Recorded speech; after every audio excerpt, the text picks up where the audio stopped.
राज्य व केंद्र सरकारच्या विविध योजनांच्या लाभांव्यतिरिक्त कला क्रीडा संशोधन क्षेत्रात करिअर करण्याची क्षमता असलेल्या पत्रकारांच्या मुलामुलींना त्या क्षेत्रात करिअर करण्यासाठी मदत करण्याची ग्वाही भाजपचे ज्येष्ठ नेते आणि उच्च व तंत्र शिक्षण मंत्री चंद्रकांत दादा पाटील यांनी डिजिटल मीडिया संपादक पत्रकार संघटनेच्या पदाधिकाऱ्यांना दिली.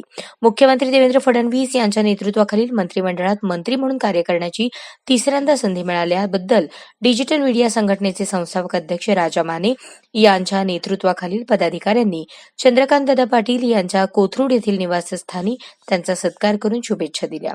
संघटनेच्या कन्हेरी मठ कोल्हापूर येथे झालेल्या अधिवेशनात नामदार चंद्रकांत दादा पाटील यांनी राज्यातील पत्रकारांच्या मुलामुलींच्या करिअर आणि विकासावर भर देण्याचे आवाहन करून त्यासाठी विशेष प्रतिष्ठान स्थापन करण्याची सूचना केली.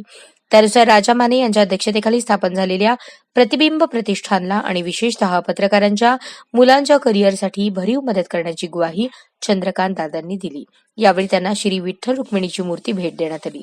संघटनेचे उपाध्यक्ष सतीश सावंत, सचिव महेश कुगावकर, पदाधिकारी सूर्यकांत वायकर, तेजस राऊत, अमोल पाटील, खास रे टीव्हीचे संचालक संजय कांबळे, अमोल साळुंखे, बालाजी राजपूत आदी उपस्थित होते. अशाच नवनवीन अपडेटसाठी जनता राज्य न्यूज चॅनलला सबस्क्राईब करा, लाईक करा आणि शेअर करायला विसरू नका.